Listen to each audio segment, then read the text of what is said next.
I was making coffee when the email came in. The subject line was blank, no greeting, no signature, just a PDF attached. I clicked on it without thinking.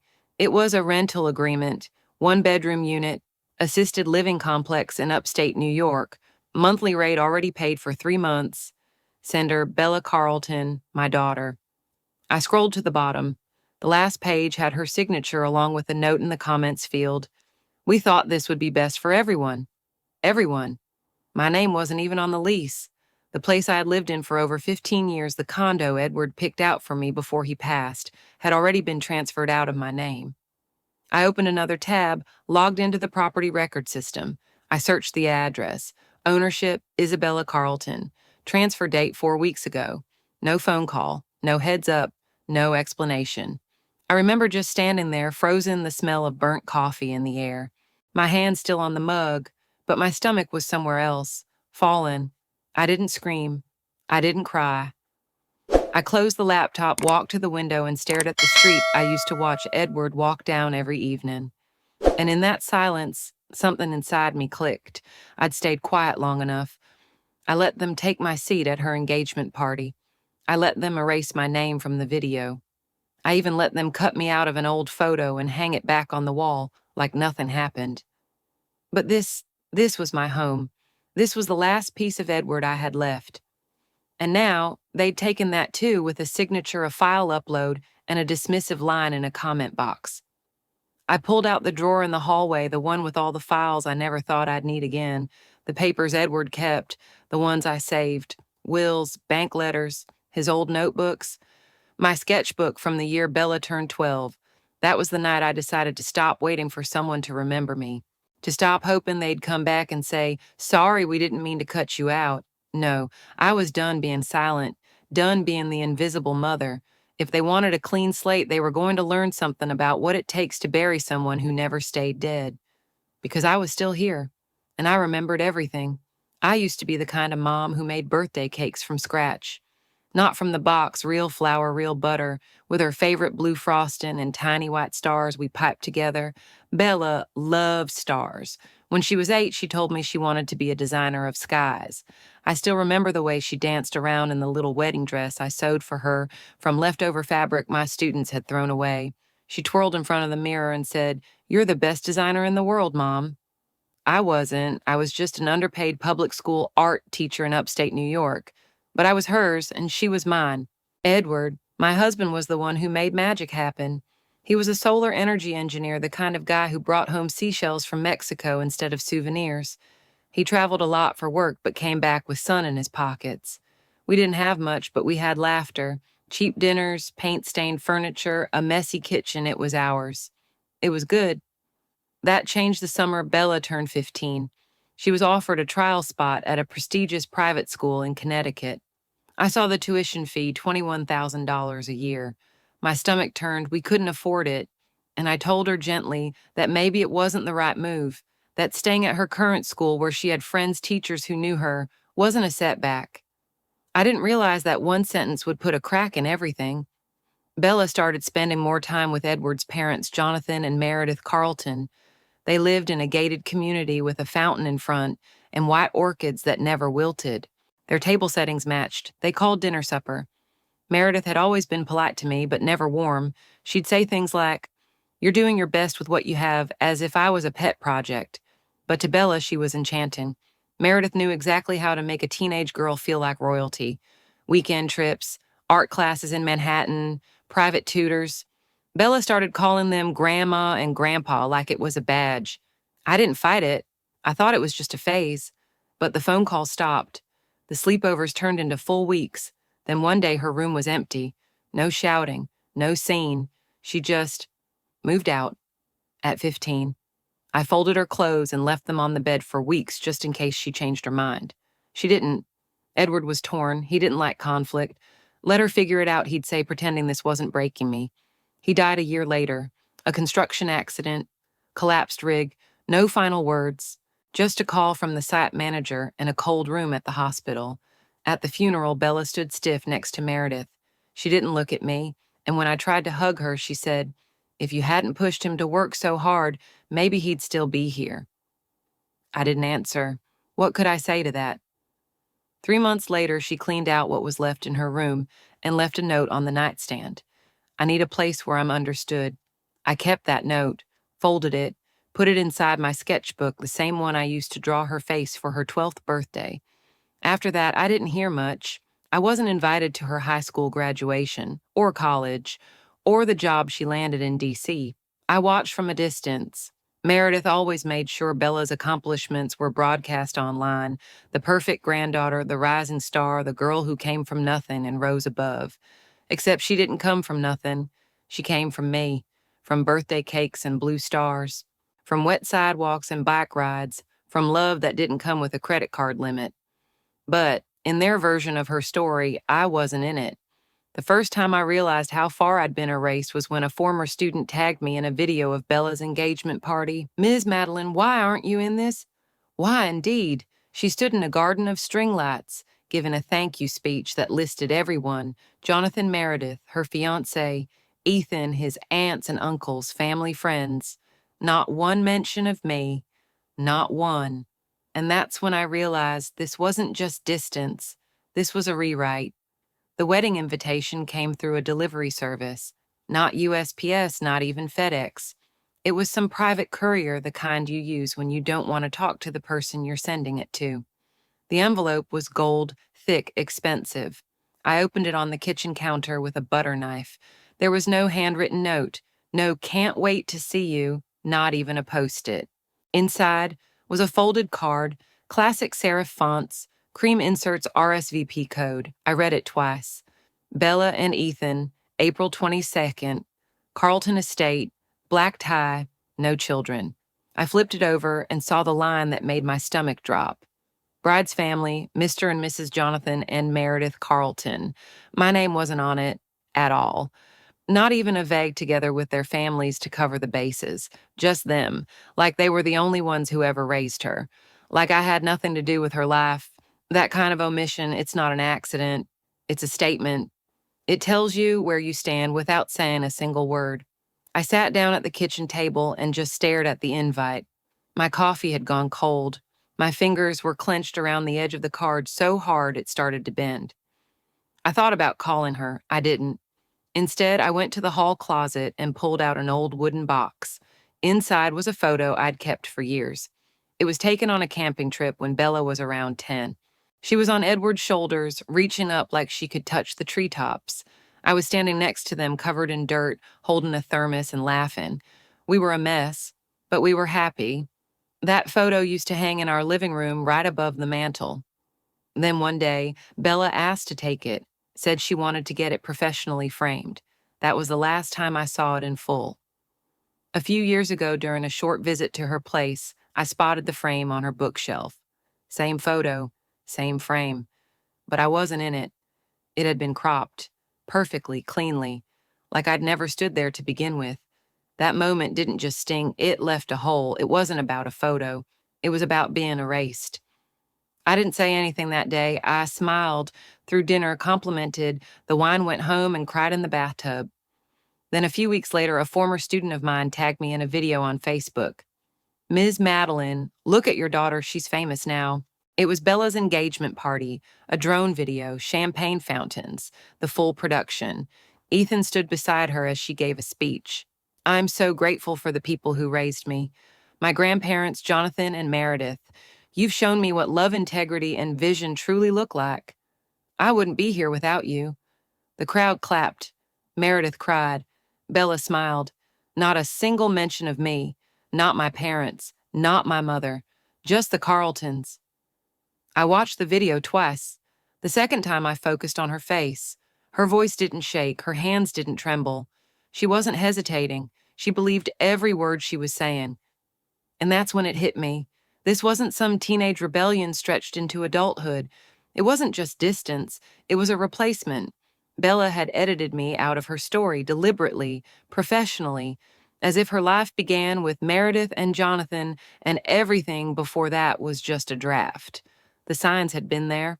I just hadn't wanted to see them. Family brunches I wasn't invited to, photos from events I never heard about.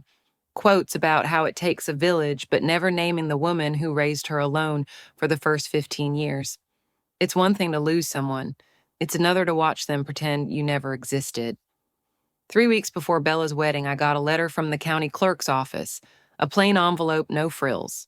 At first, I thought it was a tax update or some census thing, but inside was a notice of property transfer for my condo. It wasn't a mistake, it wasn't a misunderstanding. It was real.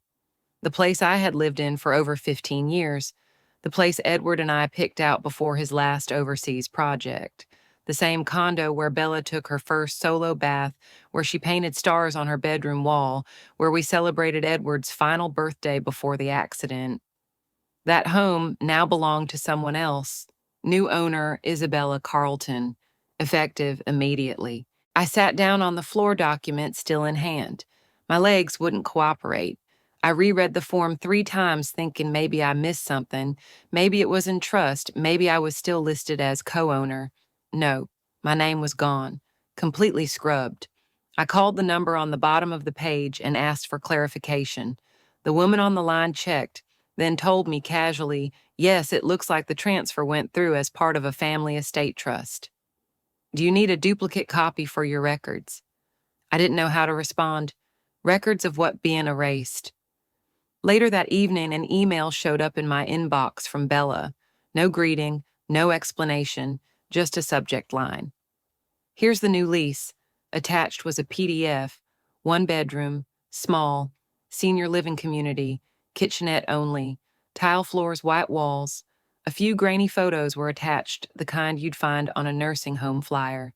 She had signed the lease for me, prepaid 3 months. Underneath a message, we thought this would be a better fit. You'll be more comfortable there. More comfortable. She didn't even call to ask. I didn't reply. I didn't scream or demand a meeting. I just closed the laptop and walked through the condo room by room, like I was visiting a house that already belonged to someone else. The kitchen where Bella spilled batter all over the counters during her first baking attempt. The hallway where Edward hung her framed drawing of a sunflower, which I later found in a garbage bag after she moved out. The living room where we once danced to bad jazz music in our pajamas just to make her laugh. I touched the walls like they could remember, but they couldn't protect me.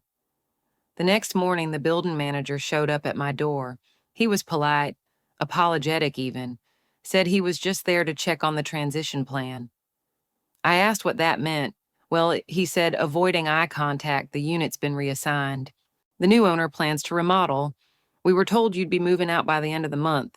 I didn't argue. What was there to fight? It was done. But I did go looking. I pulled out Edward's old documents, bank slips, memos, his notebooks, anything he might have left behind that proved this condo was always meant for me. I found a draft transfer deed, handwritten signed by him, dated 2 months before his accident. The line at the bottom read, "For Madeline, this will be her home if I don't make it back." It was never notarized, never filed, just something he had folded into his sketchbook right next to my name. Legally, it meant nothing. Emotionally, it was everything. I printed it anyway, put it in a file folder, labeled it "What Should Have Mattered." A week later, I drove to the county recorder's office and asked to see the transfer trust that Bella had used. The clerk pulled it up on the screen, flipped through it casually like she'd done it 1,000 times. Here, she said, tapping the screen. Authorized by Isabella Carlton, sole trustee of the Edward Carlton Estate Trust. Assets reassigned January 12th. January 12th. That was Edward's birthday. They had transferred the deed on his birthday. There was a cruelty to that, maybe not intentional, but no less cutting. They didn't shout me out of their lives. They just used signatures and documents. They didn't say, "Get out." They just made it impossible for me to stay. I wasn't disowned. I was outpapered. Everything Edward and I had built, protected, and promised to each other, it now sat under Bella's name, inside a trust I never agreed to manage by a daughter who hadn't looked me in the eye in 3 years. They call it estate planning. But to me, it felt like surgical removal, and I was the tissue they'd cut away without anesthesia. The thing about being erased is you don't notice it all at once. It starts small, quiet, a missing name, a cropped photo, a transfer you didn't sign, But then comes the moment when it stops being symbolic and turns real. After I was forced out of my condo, I didn't get mad right away. I got curious. There were too many things that didn't line up, too many documents with my name missing, but Bella's name everywhere. She wasn't that good with paperwork. She never was. I used to help her file FAFSA. So how did she suddenly become a trust expert? I pulled out a storage box from the back of my closet, the one Edward had labeled Funding Do Not Toss. Inside were old statements, scholarship drafts, handwritten notes from when we brainstormed the fund he wanted to leave behind. Edward wasn't rich, but he planned well. Over 2 decades, he'd invested in renewable energy, small startups, solar patents, community grids. All of it managed under something he called the Carleton Sustainable Education Trust. His dream was simple: give kids from public schools the chance to study engineering even if they were broke like he had been. I found a file labeled Scholarship Transition, Final Draft, dated 2 months before he died. Inside was a proposal to divide his estate 3 ways. 1, 30% to a scholarship program in his name. 2, 40% reinvested in green technology. 3, 30% transferred directly to me for Madeline to live comfortably and continue her art education programs. His signature was at the bottom, the real one, slanted D, uneven W, just like the one I saw him write on every holiday card and check for 27 years. So imagine my reaction when I found another document dated just 6 weeks after his death that transferred the entire trust to something called the Bella Initiative. The signature, also Edward Carleton, only this time the D was upright. The W was too perfect. No slant, no hesitation. Forged, not sloppily. It was a good copy, but it wasn't his. I lined up 3 different documents side by side: Edward's original signature from a 2019 tax return, the scholarship draft, and this new trust transfer. No match. I took screenshots, printed them, highlighted each curve, and that's when it clicked. Someone practiced his signature repeatedly, enough to fool a bank, but not to fool me. I went to the bank where Edward opened the first account for his scholarship program. The manager had changed, but an old advisor named Mr. Aldridge was still there. He recognized me right away. Madeline Wow. It's been a while. How can I help? I showed him the original draft Edward and I had written.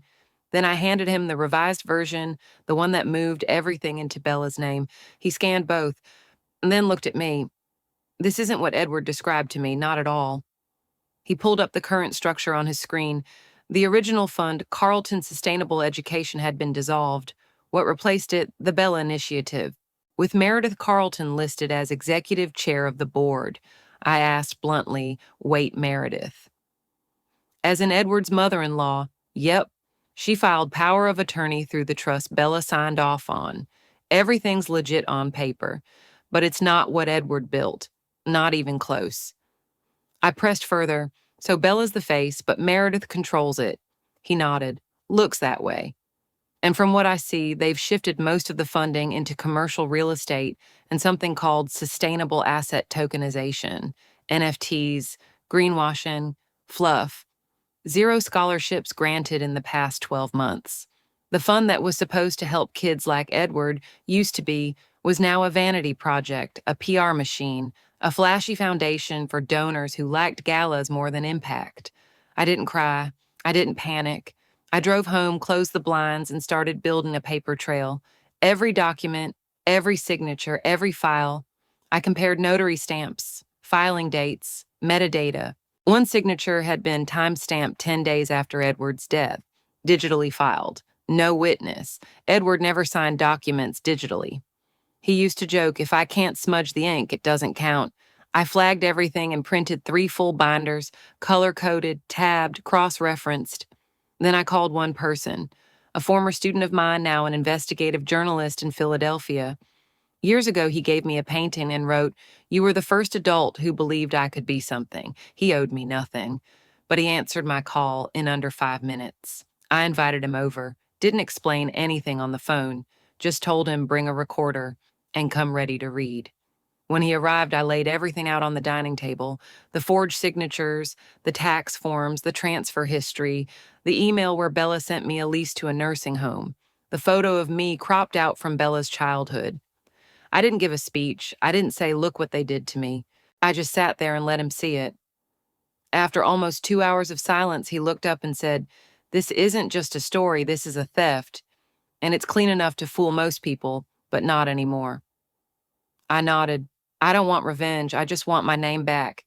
He promised me that when he wrote it, he'd write it like it happened. No filters, no edits. You're not the villain, you're the ghost, the one they thought would stay quiet. I looked him straight in the eyes. I'm done being quiet. Let me tell you, when they try to erase you, the loudest thing you can do is stand up and say, "Not today." I didn't sleep the night I discovered the forged signature. I sat in my living room surrounded by old photo albums, trust documents, Edward's scribbled letters, and a coffee mug I'd microwaved 3 times but never drank. My hands were shaken, not from fear but from clarity. At 8 a.m., sharp, I walked into the office of Harrison Ward Edwards' former legal advisor and one of the few men in our town who still believed that paper trails don't lie. Harrison was in his 70s now, gruff blunt with a memory like steel. I placed everything on his desk: my evidence, my timeline, and a copy of the latest trust document that had conveniently erased me. He scanned it all in silence, then tapped the forged page with his pen. This, he said, wasn't signed by Edward, and I'll testify to that in court. He didn't blink. I did. Because for the first time in weeks, I wasn't alone. We drafted a letter, not threatening, not emotional, just facts. Cold, direct, impossible to ignore. We sent copies to Meredith's lawyer, the foundation board, the state trust office, and the local press. We didn't ask for apologies. We demanded an audit. 3 days later, I got a call from a journalist named Lisa Vaughn at the Boston Sentinel. She'd gotten a copy of the trust documents anonymously, probably from someone on the board, and wanted to know if I was willing to speak. I didn't hesitate. Yes, on the record. Full name. The article dropped within 48 hours, erased the widow cut from her husband's legacy. It didn't trend nationally, but in our town it exploded. I became a name again. Not just that woman Edward married, but the woman who built Carlton House with him, who started the scholarship fund, who was never mentioned in Bella's speeches. The board scrambled. Meredith issued a carefully worded statement about internal miscommunications. Bella, for the first time, went silent. And you know what silence means when it comes from someone like her. It's the sound of panic behind glass. The very next day, I walked into the foundation building, the one with my name scraped off the donor wall, and asked for a meeting with the board. They gave me 10 minutes. I brought my own chair. "Let me be clear," I said. "You removed my name, my history, my husband's words, and pretended it was all yours. That ends today." Someone on the board, a young guy in a gray suit, tried to interrupt. I raised my hand. "I'm not here to ask. I'm here to inform. I have documents proving the trust was altered illegally. If you don't reinstate my name, restore the original program, intent, and issue a correction to the press, I will pursue legal action, and I will win." The room was quiet. Denise, the chairwoman, looked me in the eye and asked, "What do you really want, Mrs. Carlton?" I leaned forward. "I want what's mine, and I want you to stop pretending it wasn't." That night, I received an email. My name had been reinstated, quietly, no public apology, but the site now read, "Founded by Edward and Madeline Carlton." But I wasn't done. The annual Carlton Legacy Gala was approaching. Bella was set to deliver the keynote speech. I wasn't invited, again, so I went, again. I arrived in a dark green gown that Edward once told me made me look like I owned the world. I walked in without hesitation. People turned, some whispered. Bella was on stage mid-sentence. When her eyes locked on mine, she stumbled on her words. Just once, just enough. I didn't make a scene. I didn't take the mic. I simply walked up, reached into my purse, and placed a folder on the corner of the stage. Inside was a copy of the original trust, the forged document, a note from Edward that said, "Madeline will know what to do with this," and a childhood photo of Bella and me, one she had once framed on her desk before she decided I was an inconvenience. I leaned in just close enough for her to hear and whispered, "Let's see if the truth fits your brand." Then I walked out. No applause, no music. Just the kind of silence you hear when someone realizes they're finally out of control. In the days that followed, I received dozens of messages, some from board members, some from strangers, and one from Bella. It read, "You really couldn't just leave it alone, could you?" "No, Mom. No, I'm sorry. No recognition." And I didn't reply because I wasn't writing this story for her anymore. I was writing it for every woman who got written out of her own story. 3 days after the press release, I walked into the Carlton Foundation's board meeting, not as a guest, not as a victim, but as someone with unfinished business. I didn't knock. I didn't wait for approval. I walked right in. The receptionist stood up confused. "Ma'am, do you have an appointment?" "I don't need one," I said. "I helped build this place." Inside, the meeting was in full swing. Bella was at the head of the table speaking with her usual polished tone. She stopped mid-sentence when she saw me. Her mouth tightened, her eyes scanning the room like she was calculating exits. "Mom," she started, forced smile in place. "No," I interrupted. "Not today." The board members looked startled. I recognized most of them faces that once smiled at me at fundraisers, holiday galas, ribbon cuttings. Now they looked like they wanted to vanish into their chairs. I walked to the front of the room and set down a manila envelope. Inside is every piece of documentation you didn't bother to ask for before you erased me. Edward's journals, the original trust documents, emails between Bella and your PR team planning my removal. Oh, and Harrison's deposition. He was very detailed. Bella stood up. "This is not the forum for personal grievances." "This isn't personal," I said calmly. "This is legal, historical, and moral." I plugged in a flash drive. On screen appeared an unreleased video, Edward's last interview. It was meant for the Foundation's 25th anniversary film, but it had been mysteriously edited. This was the full version.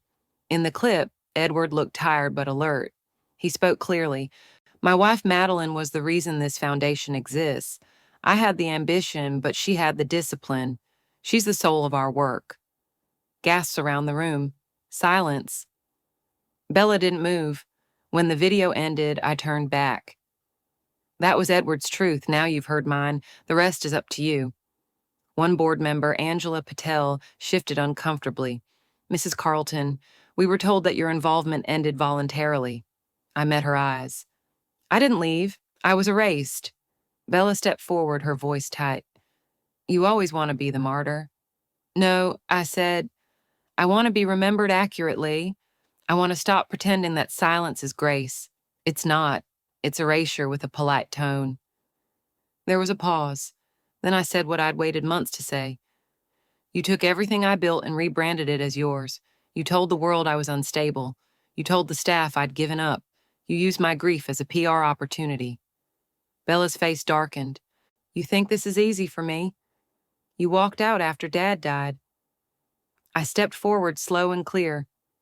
"Because you sent me a cease and desist the week after his funeral." Gasps. Chairs creaked. A few board members turned to each other, murmuring. Angela finally spoke again. "We'll review everything if what you say is true." "If," I repeated, raising an eyebrow. I opened the envelope and laid out the copies of key documents for them to see. "By the way, if you don't review it, I've already scheduled a live interview with KBN News tomorrow morning." Bella's jaw clenched. Her power was slipping. I turned to her. "You could have shared the legacy, but you wanted the spotlight. Now you're going to sit in it, truth and all." And I left. That evening, I got a call from a journalist who used to cover our foundation events. She'd received an anonymous tip, the same documents I handed to the board, except this time they were making rounds online. By morning, it was trending. "Carlton, erased. Restore Madeline." The foundation issued a rushed statement claiming they were reviewing historical documentation. Bella was placed on a temporary leave pending investigation. A new review panel was announced this time, with independent voices. But the biggest shift came 2 days later. A FedEx package arrived, no return label. Inside was my old charm bracelet, the one Bella swiped from Edward's belongings. I hadn't seen it in years, no note, no explanation, just the bracelet. I sat there holding it in my palm.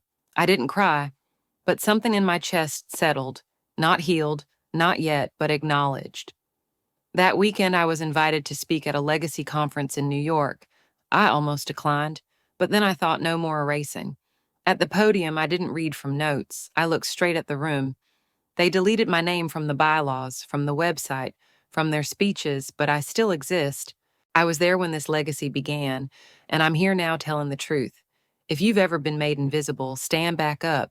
Your silence only serves the people who benefit from it. People rose, slowly, quietly, then louder applause. Someone shouted, "Say her name." And for the first time in years, they did. They said my name, Madeline Carlton.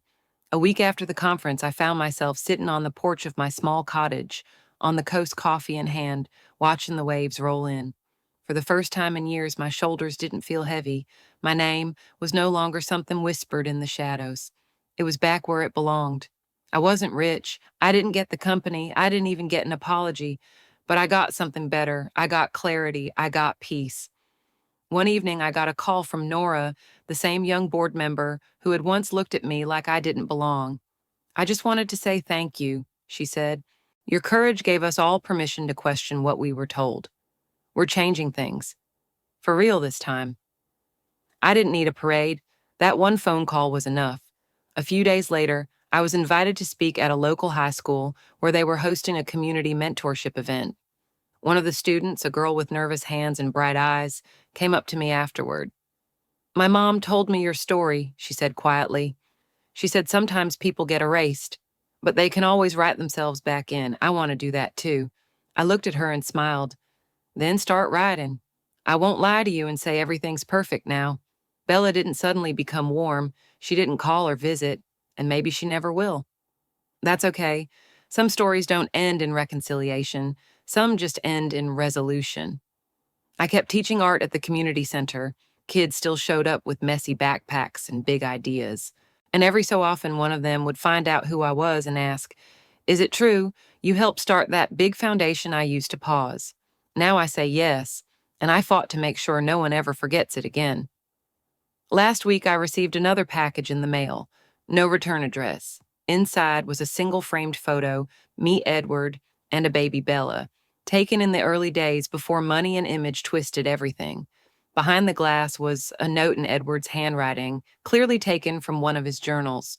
"You were always the beginning, M." I stood there with tears in my eyes, not because of pain, but because finally, I felt seen by the man I loved, and maybe, just maybe, by the daughter who used to see me as invisible. So if you're still with me, if you've listened all the way through, thank you. You don't know how much that means. You see, I didn't share this story to take anyone down. I shared it so someone out there, someone who's been sidelined, silenced, or told they don't belong, knows they're not alone. You can come back, you can rewrite the story, you can take your name off their shelf and put it back where it belongs on your own terms. If someone ever tried to erase your name from your own story, would you fight for it or walk away and begin a new chapter? Whatever you choose, let it be yours. Your voice matters. Your story matters. And somewhere, someone might need to hear it. Thank you for listening. I'll see you in the next one. Until then, stay true, stay brave, stay you.